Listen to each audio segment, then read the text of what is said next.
care if it rains or freezes, long as I got a plastic Jesus sitting on the dashboard of my car.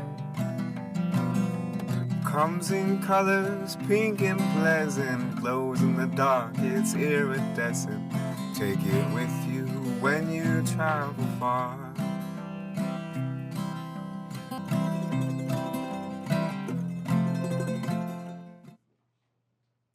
So, as we begin the message this morning, I want to ask you a question to think about. Can you think about a time in your life where you were thrown into something that you had no idea what was going on? Or maybe where you were an outsider and you felt very out of place. And I was thinking about that as I was preparing the message. I was thinking about a time where about 10 years ago with another church, I had the opportunity to go to Haiti for a couple of years in a row. And it was a church that was helping provide relief from a massive earthquake that they had that, really had such a devastating toll and took out no one knows for sure, but estimated to have about, to lose about 350,000 people, like almost in an instant, within, a day or within days. So this earthquake had massive devastation.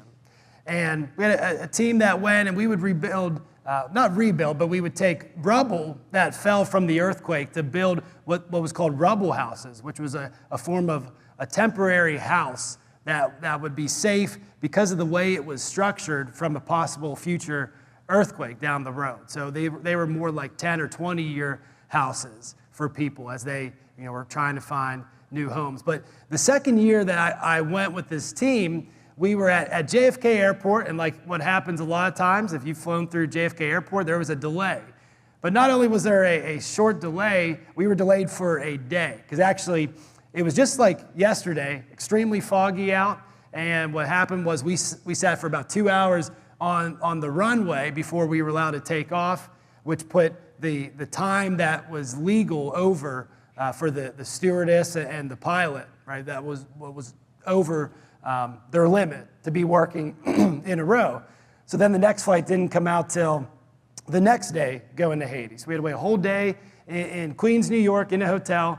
And when we flew in, because we were late, when we landed, they took us to where we were staying. It was a small town called Grand Guave, which was about an hour or so from the capital, Port-au-Prince, Haiti, which was the epicenter of the earthquake. It's about an hour ride out of the main capital in this little town, and they rushed us right into this crowd that was, at the time, we really weren't sure what was going on, right? So I don't know if you've ever been on a vacation out of the country or a mission trip you maybe have experienced where you're just kind of thrown into the thick of it, and there's a lot of chaos, and people are speaking different languages, and I talked to, I asked our pastor, what is going on? What's this big crowd? And no one really had an idea. So we just were in this big crowd, and then we realized over time that it was a worship service. And they were singing, so they were singing in Creole, their native language, but they were singing a song that I recognized the music to. And I want to share the lyrics to this song, but then I'm going to also share the context behind why they were singing, which gives this song so much more of a powerful meaning when you know why they were singing this song. So the lyrics go something like this. In this song, it's called Majesty. And it says, Majesty, Majesty, your grace has found me just as I am, empty-handed, but alive in your hands. It says, forever I am changed by your love in the presence of your majesty. We praise you, O God, lift up a new song. We praise your name. We love you. Hallelujah. Obviously, very beautiful lyrics. When you recognize the context that they were singing and why they were worshiping, it became so much more powerful. And we realized over time that not only was this a worship service, but it was actually a memorial service of the lives lost in Haiti 4 years ago to that exact day that we were there. And you think about the way that these thousands of people were able to worship, to celebrate our God through the most devastating thing that they have ever gone through, right? Where everyone in that small town was drastically affected in some way, whether losing lives of loved ones, losing their businesses, their jobs, their homes.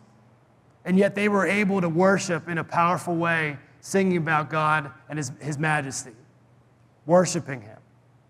And I was thinking about that as we were talking about what it means to really worship God, not just on a weekend during a Sunday morning service, but to worship God with our lives, to live worship-filled lives throughout the week. And those Haitians on that day were able to worship in that powerful way because they lived lives of worship. And for us to think about what could change in our lives if we applied that same heart. I couldn't think of a better song to lead into that than the song we just sang, coming back to the heart of worship. Remembering worship isn't just an hour on a weekend, but that we are called to live worship-filled lives. And we're going to look at a passage that, just a couple verses this morning. We'll go easy on you. Just about 6 verses this morning in the book of Colossians that touch on really why God should be worshiped. Right? Why Jesus should be the center of our worship, both individually but also collectively as a church. But if I could summarize this message in one sentence, I like to keep it pretty simple, is that Jesus deserves us living our lives by worshiping him. Of course, nothing too shocking to hear in church, right? But it's a great reminder for us. It's a powerful reminder for how we are to live as his church body. That Jesus deserves us living our lives as worship. Not just worshiping through our song, although that is a form, but with our lives as well. And we're going to look at a letter that Paul, who was a great missionary, that Jesus changed his life drastically. He went from killing Christians to being the greatest missionary that the church has ever known, and began that spreading of the message of Jesus throughout the world. And he wrote this letter to a church in a smaller town called Colossae. It's actually believed to be the smallest city or town that all of the letters in the New Testament were written to. But it was one of the earliest churches that heard the message about Jesus, but then other messages began infiltrating, that other brands of Christianity began adding to the message of Jesus. And actually, a pastor named Epaphras came 1,300 miles to travel to where Paul was to tell him his concerns about this. These false gospels, these false messages that were adding on to the message of Jesus, to the message that they initially received. And at this time, Paul was believed to be in a Roman prison. So he was a prisoner at the time that he wrote this letter that was believed to be written in 62 AD, so not even 30 years after Jesus' death and resurrection, right? So very shortly after. But how quickly things can get added and the message can get watered down and diluted. So Paul writes him this really stern, important reminder to not add to the message of Jesus, to focus on that, as we just sang, it is all about him. It is all about what he has done. But certain things were added, like Jewish legalism. There was still some push to follow the Jewish rules and customs as a form of offering forgiveness and asking for forgiveness for our sins. And Paul reminds them Jesus was that offering once and for all. Another way that the message was being added was that it was called Greek philosophy and what was called Gnosticism. That was really prevalent at that time. And what Gnosticism was, it was a form basically of paganism, and saying that there really is one main God, creator God, but then there are smaller gods because God could not create with a material world like this one. He can't interact directly in our world, so there has to be smaller gods to interact on basically on our behalf. So that God created everything, but he leaves us be. These false messages that Paul, again, is clearly demonstrating against. And when we seek to understand and believe and live out these truths that are found in this passage, I really believe that they will lead us to a greater, deeper life of meaning and of worship. So if you just follow along, starting in chapter 1, verse 15, and this is titled The Supremacy of the Son of God. The supremacy of Jesus. And it's actually labeled that in our Bibles. And it was actually believed that this was maybe a poem that the early church memorized about who Jesus was, a creed or a poem, kind of like a song that they sang to remind themselves of who Jesus is and what he has done and what he continues to do, and that place that he should take of the Lord of our lives. And as we are in this message series called Jesus Mascot or Master, that we must be careful not just cheering for Jesus on the sidelines or picking and choosing, right, him as a cool mascot, but him that he came to be the Lord and the master of our lives. So Paul writes to the church, he says, the Son, Jesus, is the image of the invisible God, the firstborn over all creation. For in him all things were created, things in heaven and on earth, visible and invisible, whether thrones or powers or rulers or authorities. All things have been created through him and for him. He is before all things, and in him all things hold together. And he is the head of the body, the church. He is the beginning and the firstborn from among the dead, so that in everything he might have the supremacy. For God was pleased to have all his fullness dwell in him and through him to reconcile to himself all things, whether things on earth or things in heaven, by making peace through his blood shed on the cross. Obviously, there's a lot there. There's some big words and some meanings that we're like, I'm not maybe quite sure what that means or what he's getting at. So we're going to dive a little bit deeper into this passage, pretty much verse by verse. But to begin with the mindset that anything that adds to the message of Jesus becomes false. You can't have the message of Jesus and add to it for it to be true. It is only Jesus and always Jesus. And that's what Paul is writing here. Again, nothing that would shock you to hear in a church service, in a church message, of course, right? But we must be reminded of that every single day of the message of Jesus. Not to add to it by just our good works or legalism or by judgment of other people or by other philosophies, but it really is truly all about him. So the first thing that Paul touches on is that Jesus is God in the flesh. He writes that the Son is the image of the invisible God. Plainly saying that Jesus truly is God, that he was with God in the beginning. And John 1:14 says, the Word, and that means he's talking about Jesus, the Word became flesh and made his dwelling among us. We have seen his glory, the glory of the one and only Son, who came from the Father, full of grace and of truth. And then the writer in Hebrews goes on to say in chapter 1, verse 3, that the Son is the radiance of God's glory and the exact representation of his being. He writes that Jesus is the exact representation of God the Father. So all throughout Scripture, we see clearly how Jesus is God. Not just a good teacher, a wise leader, a political figure, that Jesus is God in the flesh. The other thing that Paul writes to them is that Jesus is supreme over all.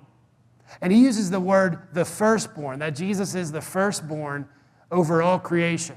And that word doesn't have the same meaning as we use it in our English language, right? What that word comes from the Greek word prototokos. All right, try to say it. Say it out loud. It's fun to say. Prototokos.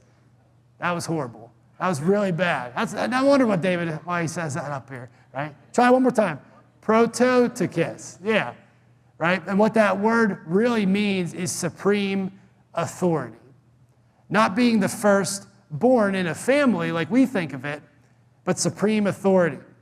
And actually, Jewish rabbis from in Old Testament times use that word firstborn, that they would say that Yahweh, God, is the firstborn of the world. That he is the firstborn over all creation, that Yahweh is the creator and supreme being of all. that he is all powerful, all knowing, and everywhere. And that Paul is touching into that same word of firstborn, that Jesus has that same supreme authority. We see actually in the Old Testament, this is in Psalm 89:27, and God is speaking about one of his kings, the greatest king, King David of the Israelites. And he says this, that I will appoint him to be my firstborn, the most exalted of the kings of the earth. But we know that David was actually the last born in his family, that he had 7 older brothers. He was the 8th child. So that there's no way that what God means that he is the oldest in his family, but he is the firstborn of all kings. He is supreme, the King of kings on the earth.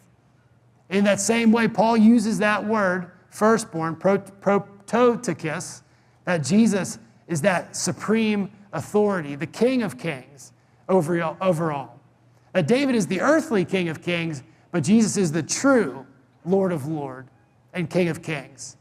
Not just on earth, but throughout all of creation, throughout all of heaven, and on earth as well.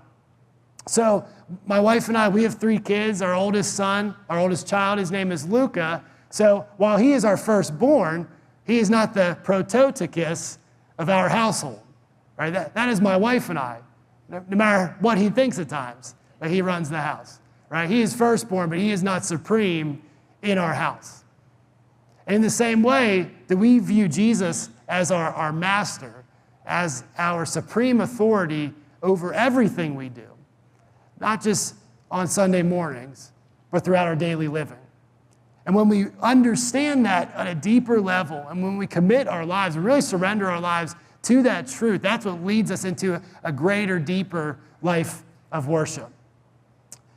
But the next thing Paul talks about is that Jesus is eternal and all-powerful, that all things have been created through him, he says, and for him.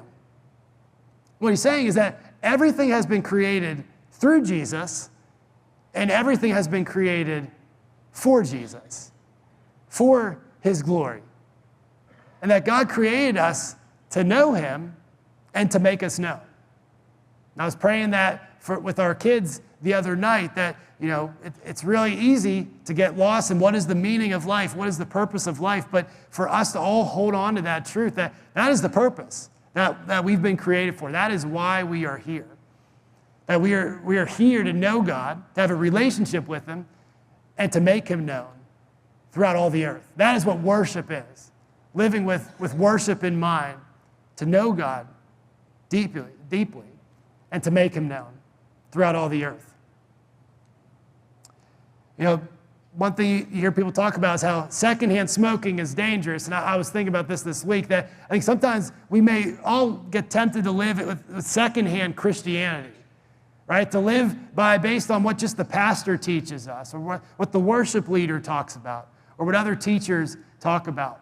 But that is not the life that God has called us to, just to hear about God from other people, but we are called to know God. So let's not be a church or a people that lives with secondhand Christianity, but to know God ourselves. That God has called us not to religion, but to a relationship with him. And that's what Jesus demonstrated when he came, that God is a relational God. God is a relational being, Father, Son, and Holy Spirit. God is a community. And we are called to live a community ourselves. And that leads me to the next thing that Paul talks about, is that Jesus is in charge. Very plainly, that Jesus is in charge. That it says he is the head of the body, the church. That everything, it's a great reminder for us as a church, that everything we do, everything we say, is meant to point to other people, to Jesus and what he's done. That's what we are called to do, as a church, to point other people to Jesus, to his message of hope, of redemption, of forgiveness, of restoration, and of healing. Whether it's the ways we serve in the community, or the missions that we serve, the missional organizations that we serve, whether it's through our small groups, through our new membership, our hospitality, through our prayer life, and ministry, through our worship and our services on the weekends. It really is all about him. And we must not be lukewarm or take lighthearted the fact that we can be tempted to make it about other things. That song that we sang leading into the message, that was written by a man named Matt Redman, who was a pastor, I believe in Australia, or a worship leader, I believe in Australia or in England, but I think it was in Australia. And he felt like the church was making it all about the worship band and bigger and making it more exciting, when actually for months, they realized they were getting so caught up in things that are important, but they were making it more important than the message of Jesus. So he wrote that song, and then they went months without using music, and they just sang together. And that was their form of worship. And he wrote that song just to get back to the heart of what it means to worship. Again, not in a secondhand Christianity, to be Christian consumers, to do our time, check off a list, and then go about on our day, but really to be filled with God's presence and God's Spirit as a form of almost like, and he didn't use these words, but I'm a coach, and I think in terms of a locker room, right? This is our pregame warm-up, and then we go out for the week, and that is the main event of our faith, to live out our faith. This is just the church gathered together, but when we go throughout the week, we are the church scattered throughout the world around us to live lives of worship, of pointing people to that message and that hope of Jesus through our words, but also and even more so through the way we live our lives. But the thing about this is that everyone gets to play a role. That if you call this church home, that you get to play a part. That Jesus is the head, but the Bible talks about it in two different instances in the New Testament. It talks about how the church is a body. And just like different body parts that we have form different functions, we all form different functions in the church. So if we call this church our home, we are called to build each other up and to serve in different ways. And we all have different gifts. This is something that we've talked about before, but it's always a great reminder that whether it is to sing or to lead in an actual worship band, to serve in the cafe or children's ministry or youth ministry, to lead a small group, to serve in the community, to serve on the tech team, right, for sound or lighting or live streaming, to serve meals at Fishbone, our community meal for the community on Fridays, that we are all given a gift, that we don't have to be like anybody else. You don't have to be like me. You don't have to be like Pastor David, right? You don't have to be like anybody on the worship team, that we are all given our specific gifts, and God wants us to use those gifts that He's given us to share with other people. But that's really what it means to worship. And that this time is meant to fill us, but then send us throughout the week. One thing to really keep in mind is that you cannot have a healthy connection to Christ as the head of the church if you don't have a healthy connection to His church body. That we are created to do life together, to be in community. To be in community here as a church, but also in smaller communities as what we call small groups or life groups. That we are not meant to function on our own. And I've met people that say, well, I'm a Christian, but I don't believe in going to church. But if that's the case, if that's the heart, then we're really missing out what God has in store for us. Because we are not meant to do life on our own, to walk it and live out our faith on our own, that we need each other to do that, to encourage one another, right? To pray with and for one another, to worship with one another. And just two things I think for us to think about with this idea as church, as worship and living out lives of worship is one, what is our focus when we are here? You know, right now even, and I get it, because I'll sit there at times and you catch yourself, you're like, oh yeah, someone's talking up there trying to share, right? Times our minds wander, we think about our grocery list right after this, or we think about what we're having for lunch, or not now, but during the season, the Steelers game, whatever. We think about our week or the stress of work or family. And not that we can't bring that into this place, because I think we should, and we lay it down before God, but to recognize that this time is meant to fill us, to be filled with reminders of His truth and of His promises, that He is with us wherever we go throughout the week. So to think about, where is our mind during the service, during worship? Are we Are we making it about something that it's not meant to be when it truly is all about him? And Jesus is so gracious to call us each and every time to remind us what it's all about, that it really is all about him. And then the other thing, too, is for us to reflect on, am I living that life of worship throughout the week? That is Sunday morning the only really spiritual highlight of my life?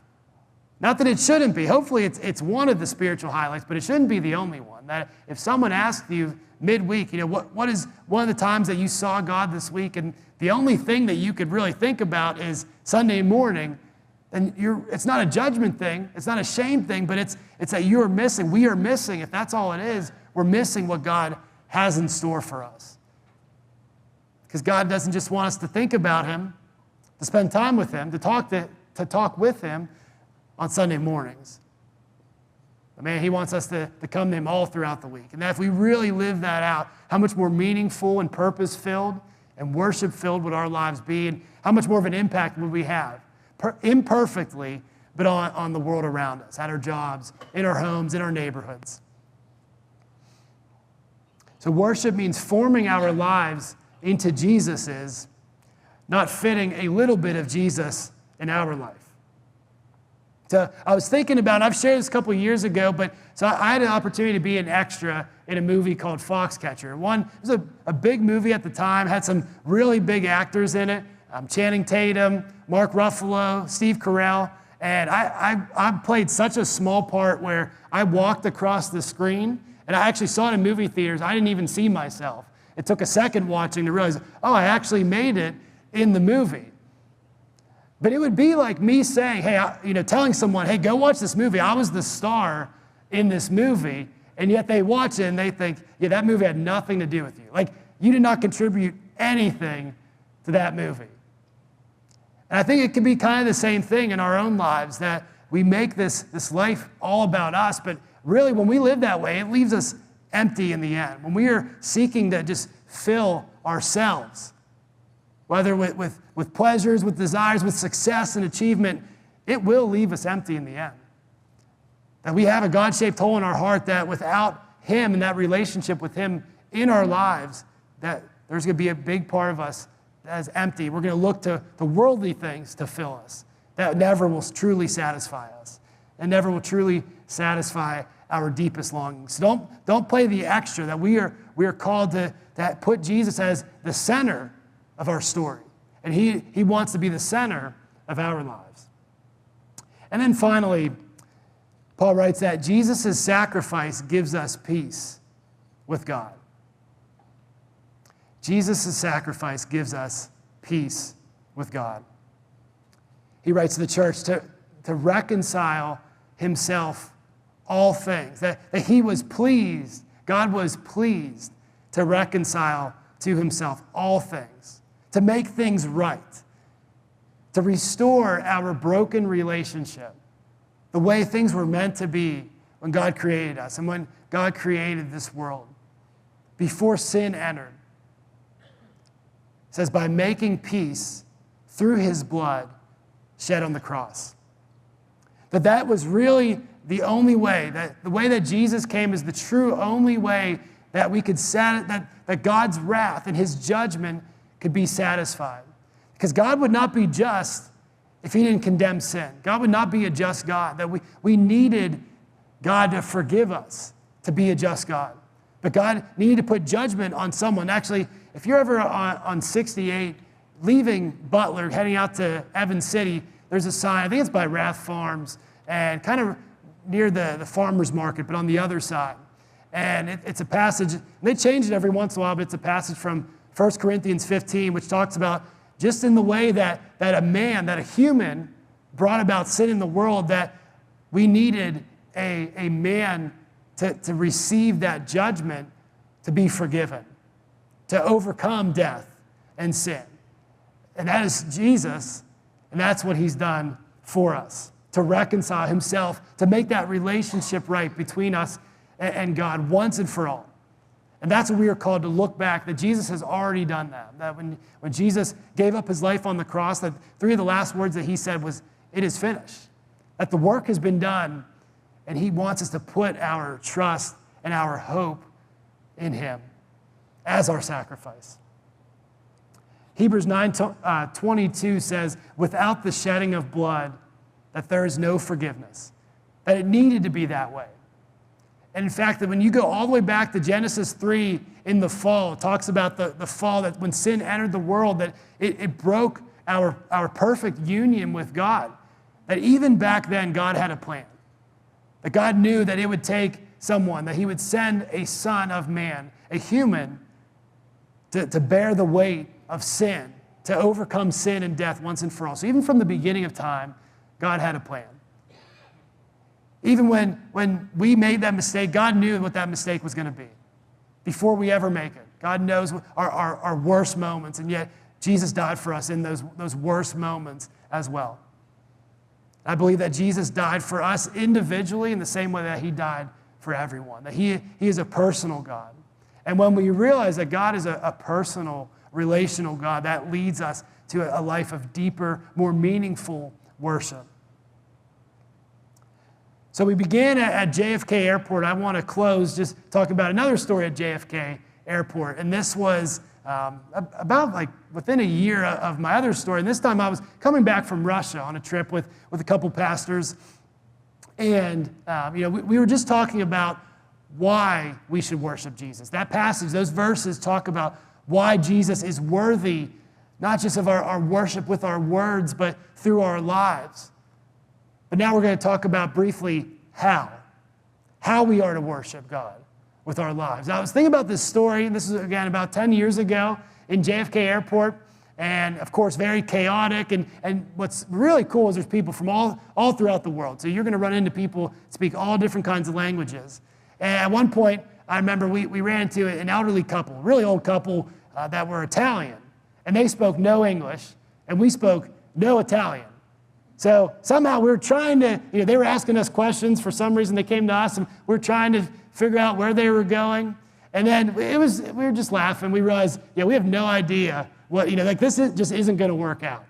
So we're going to have to point you to somebody else that's going to help you, right? That they didn't know where their gate was or how to get there. And we really didn't know, we couldn't get them there ourselves, but we found someone who worked at the airport. We found someone who knew where they should go. And we pointed them to them.